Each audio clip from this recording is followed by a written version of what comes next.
Hai sahabat, senang Anda sudah menonton video-video saya yang saya tayangkan lewat channel YouTube saya. Saya percaya Anda sudah like, Anda sudah subscribe, sehingga setiap kali saya menayangkan video-video saya yang baru, Anda pasti tidak akan pernah ketinggalan. Jika Anda merasa diberkati lewat video-video saya, maka dengan kerendahan hati, saya memohon berkenanlah Anda share juga kepada keluarga-keluarga yang lain agar mereka juga mendapat berkat yang sama. Sengaja video-video saya isi dengan pelajaran-pelajaran Alkitab yang akan menjadi berkat bagi setiap keluarga yang mengikutinya. Mereka akan berhasil mengajar mendidik anak-anaknya menuju kepada kesuksesan, kebahagiaan, dan keselamatan yang Tuhan sudah siapkan. Oleh karena itu, jangan pernah tinggalkan video-video saya. Ikuti terus lewat channel YouTube Roni Suwono. Shalom.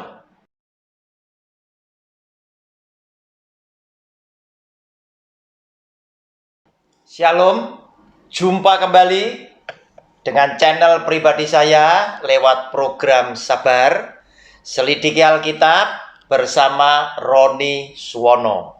Bapak Ibu persiapkan alat tulisnya, demikian juga persiapkan Alkitab Anda. Kita memasuki video yang keempat dari judul besar, Andakah Murid Kristus Itu?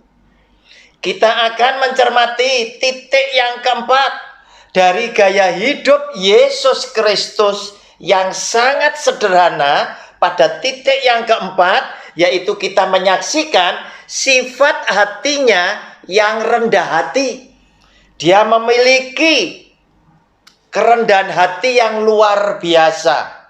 Oleh karena itu, titik yang keempat ini juga adalah titik yang harus kita waspadai, kita perhatikan untuk kita sebagai murid-murid Kristus mampu melakukan di dalam kehidupan kita sehari-hari.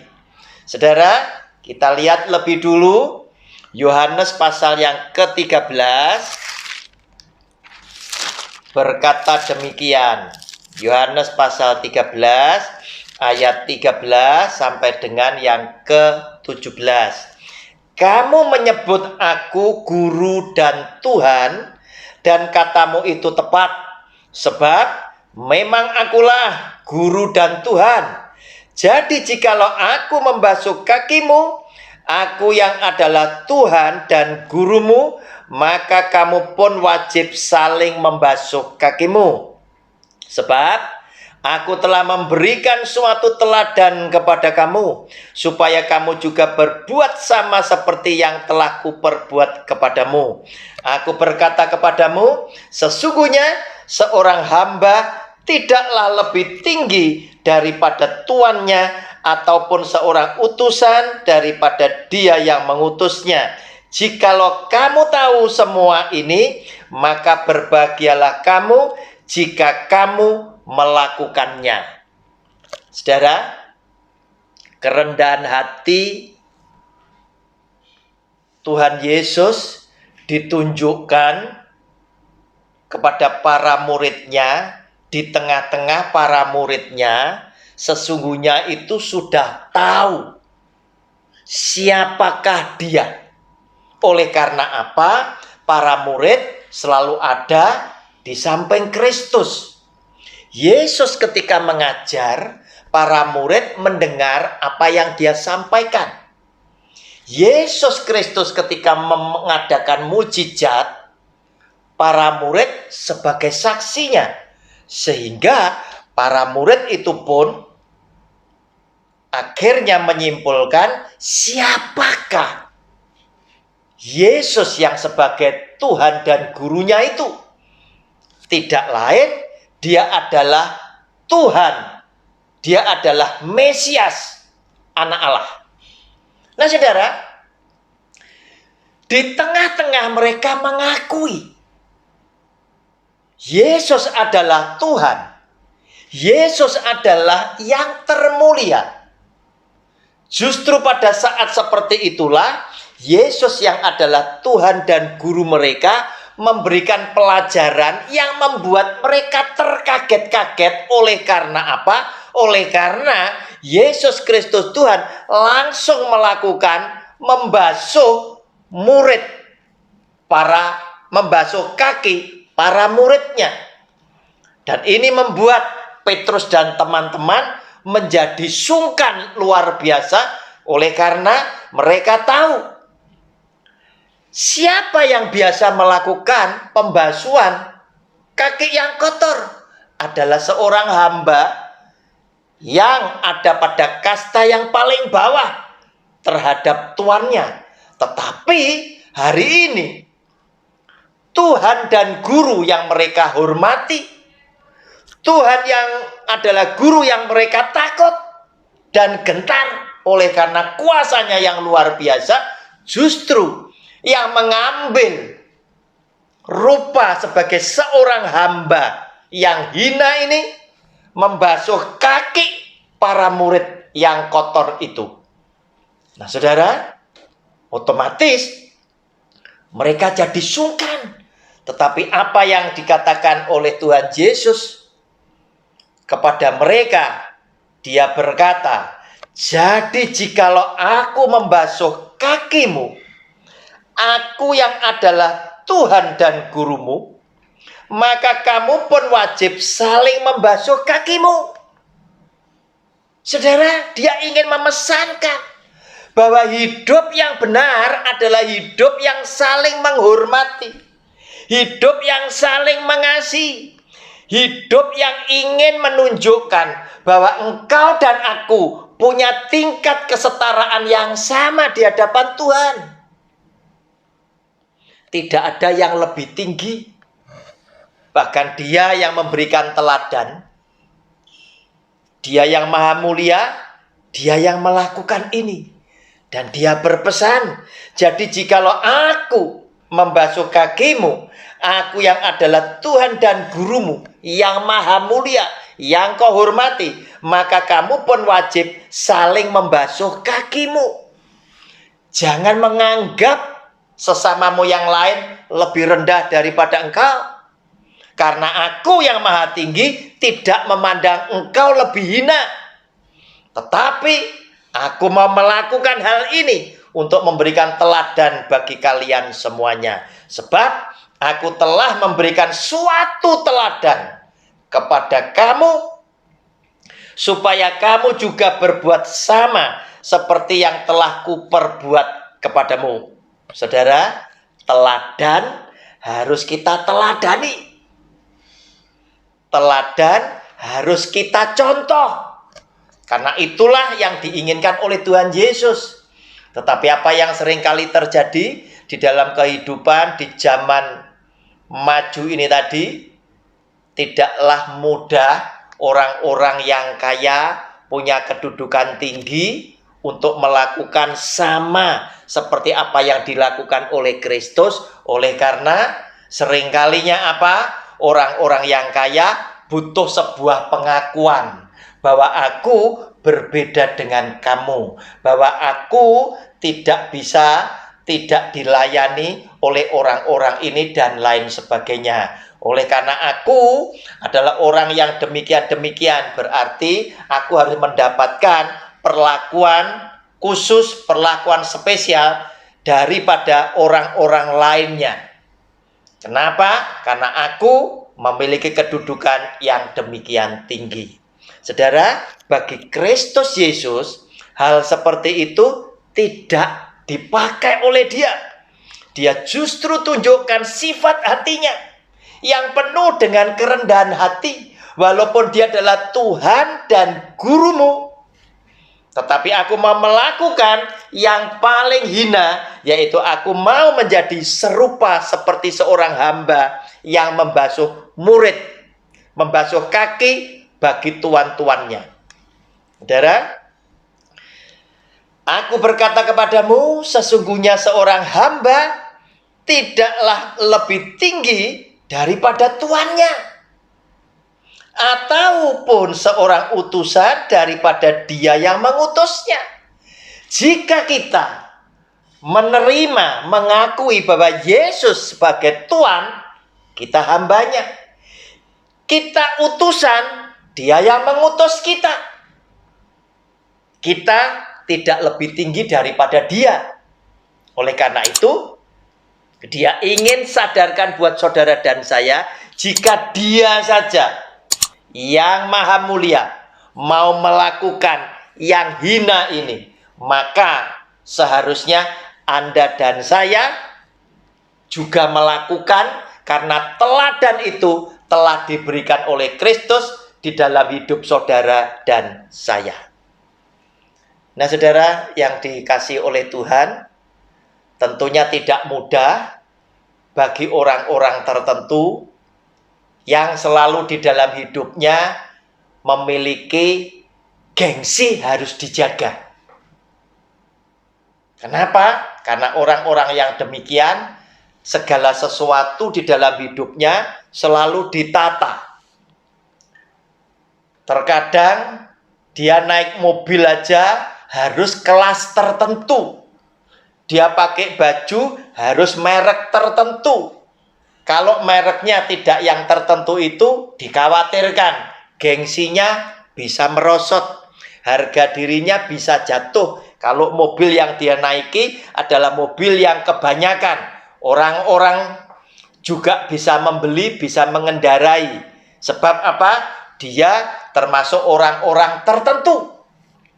Oleh karena itu, di dunia ini ada begitu banyak kelompok-kelompok eksklusif tertentu yang menunjukkan hidup mereka berbeda dengan orang kebanyakan. Dan itu sangat tidak disukai oleh Yesus yang adalah Kristus. Saudara, kita lihat lagi. Matius pasal yang ke-8. Lihat. Yesus menunjukkan teladan yang sangat-sangat rendah hati. Matius pasal yang ke-8 ayatnya yang ke-5 sampai ke-7 berkata demikian. Judulnya, Yesus menyembuhkan hamba seorang perwira di Kapernaum. Ketika Yesus masuk ke Kapernaum, datanglah seorang perwira mendapatkan dia dan memohon kepadanya. Tuan, hambaku terbaring di rumah karena sakit lumpuh dan ia sangat menderita. Yesus berkata kepadanya, Aku akan datang menyembuhkannya. Saudara, orang yang datang adalah seorang perwira. Pastilah mereka adalah bangsa Romawi, bangsa penjajah, bangsa Israel. Datang kepada Tuhan Yesus karena mereka mendengar bahwa Yesus yang adalah Mesias itu mampu menyembuhkan segala macam sakit penyakit lewat cerita banyak orang yang masuk ke dalam telinganya dia. Oleh karena itu, dia datang, oleh karena cerita itu tadi, dia mohon belas kasihan Tuhan Yesus untuk hamba yang bekerja kepada perwira ini. Sakit lumpuh, tinggal di rumah dan sangat menderita. Saudara, apa yang ditunjukkan oleh Tuhan Yesus, dia langsung memberikan respon spontan bahwa orang yang menderita, orang yang butuh pertolongan adalah orang-orang yang harus segera mendapatkan kelegaan. Dia tidak menjadi sama seperti saudara dan saya. Ketika orang butuh pertolongan, kita masih mikir. Atau mungkin kita justru ingin mendapatkan pengakuan bahwa kita adalah hamba Tuhan yang dipakai oleh Tuhan secara luar biasa, sehingga kalau Anda butuh saya, tidak bisa dengan cara yang mendadak. Mungkin tunggu minggu depan, karena jadwalnya lagi padat. Tapi apa yang ditunjukkan oleh Tuhan Yesus di dalam ayat yang ke-7, Yesus berkata kepadanya, Aku akan datang menyembuhkannya. Saudara, adalah sesuatu respon spontan yang begitu melegakan orang yang sedang di dalam kesulitan. Orang yang sedang berharap mendapatkan pertolongan. Dan inilah yang ingin sekali oleh Tuhan Yesus diajarkan kepada saudara dan saya sebagai murid-muridnya untuk kita lakukan. Terkhusus kepada orang-orang yang menghadapi kesulitan, menghadapi kesesakan, berikanlah segera kelegaan itu kepada mereka. Dan dia memberikan teladan, aku akan datang menyembuhkannya. Saudara, lihat juga rendah hatinya dia. Dia memiliki sifat hati yang sungguh mencerminkan kerendahan hati yang luar biasa.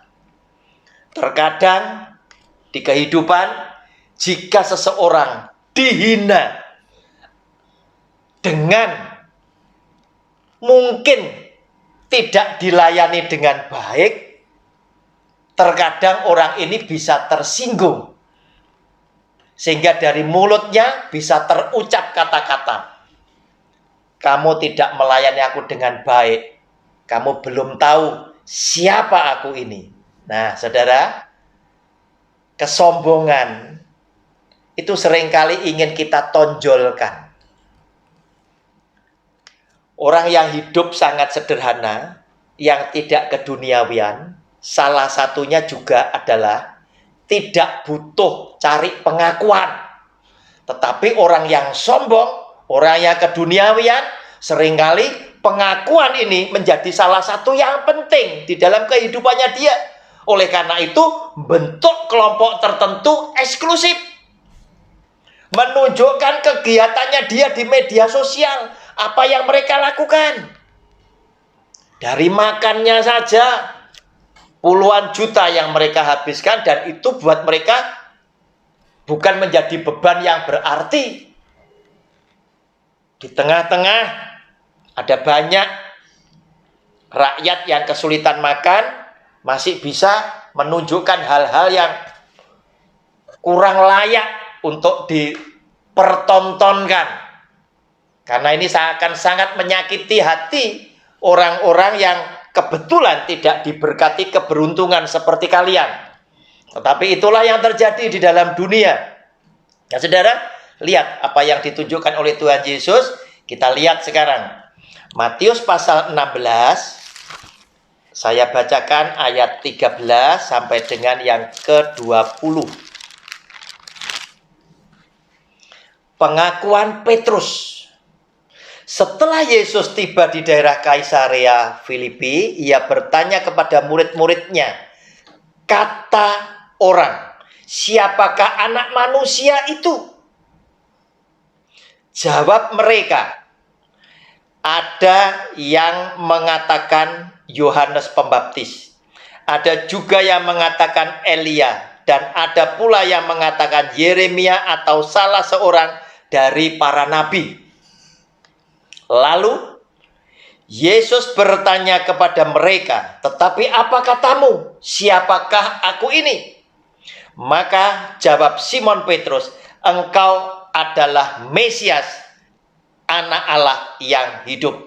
Kata Yesus kepadanya, berbahagialah engkau Simon bin Yunus, sebab bukan manusia yang menyatakan itu kepadamu, melainkan Bapa-Ku yang di sorga. Dan aku pun berkata kepadamu, engkau adalah Petrus, dan di atas batu karang ini aku akan mendirikan jemaatku, dan alam maut tidak akan menguasainya. Kepadamu akan kuberikan kunci kerajaan surga. Apa yang kau ikat di dunia ini akan terikat di surga, dan apa yang kau lepaskan di dunia ini akan terlepas di surga. Perhatikan ayat yang ke-20. Lalu Yesus melarang murid-muridnya supaya jangan memberitahukan kepada siapapun bahwa ia Mesias. Saudara, orang yang punya sifat hati, memang betul-betul rendah hati dan hidup tidak keduniawian, selalu ingin menyembunyikan identitas pribadinya yang begitu luar biasa. Dia yang adalah Mesias, dia yang adalah Tuhan, Oleh karena para muridnya menyaksikan mukjizat apapun yang dia sudah perbuat, itu pun dilarang menunjukkan jati dirinya bahwa dia adalah Mesias, anak Allah. Oleh karena itu, jadilah engkau juga murid-murid Kristus yang memiliki kerendahan hati. Mungkin engkau boleh menjadi orang yang pandai, engkau menjadi orang yang terhormat dengan kedudukanmu yang tinggi, karena engkau juga adalah orang yang diberkati dengan kekayaan yang berlimpah. Tetapi teladanilah apa yang sudah dilakukan oleh Kristus dan hiduplah penuh dengan kerendahan hati. Shalom, Tuhan Yesus memberkati. Amin.